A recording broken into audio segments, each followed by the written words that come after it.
Bonjour, je suis Antoine, je suis doctorant à l'UBO. Mon sujet de recherche consiste à comprendre pourquoi il existe une molécule chez les bivalves marins. Donc, les bivalves marins, c'est donc tout ce qui est coquille Saint-Jacques, palourdes, coques, etc. Et donc chez ces organismes, on sait qu'il existe une molécule, un lipide en l'occurrence, qui n'existe nulle part ailleurs dans les autres organismes vivants. Et cette molécule est impliquée dans la production d'énergie de ces bivalves. Et donc la question qu'il se pose, c'est pourquoi ce lipide, en l'occurrence, existe seulement chez les bivalves marins et pas dans d'autres organismes.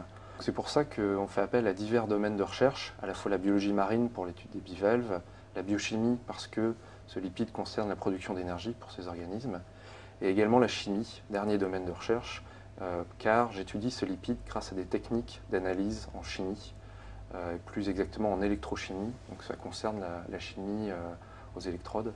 Donc c'est typiquement du coup un sujet pluridisciplinaire. Euh, on appelle ça aussi de la recherche fondamentale, c'est-à-dire que le but de cette recherche, c'est d'avancer au niveau des connaissances dans ce sujet.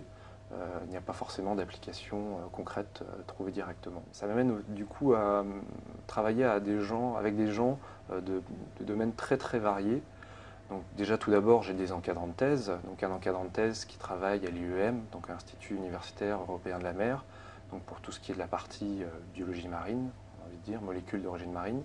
Et j'ai un deuxième encadrant de thèse donc, qui est chimiste, qui est électrochimiste même, donc qui sont vraiment deux domaines très très différents. Mais au fur et à mesure des découvertes que l'on fait, on est amené aussi à discuter avec des gens de domaines très très différents. Pour prendre un exemple concret, l'année dernière, j'ai fait un congrès à Rennes, une journée où j'ai présenté mes résultats. Et le thème du congrès, c'était la biologie santé, avec beaucoup de médecins du coup, car on s'est rendu compte que le lipide que l'on étudie a une implication directe dans le cancer, l'étude des tumeurs. Et donc, j'ai été amené par cette voie à côtoyer donc, des médecins. Donc, ce n'était pas forcément prévu à la base donc, dans le sujet, mais c'est aussi la recherche fondamentale, c'est-à-dire qu'on ne sait pas trop exactement ce qu'on va trouver au fur et à mesure de l'avancée des travaux. Qu'est-ce qu'on peut faire après avec une thèse?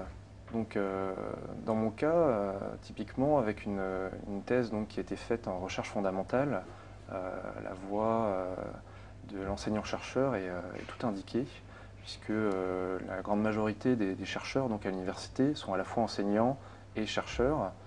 Et donc après une thèse, officiellement, on peut passer une qualification qui permet d'accéder à ces postes d'enseignant-chercheur, même si généralement il est fortement conseillé de faire un contrat immédiatement après la thèse qu'on appelle des post-docs,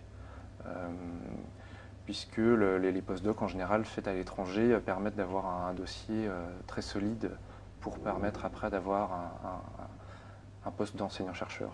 Donc c'est généralement la voie qui est choisie pour les thésards qui font ce type de recherche.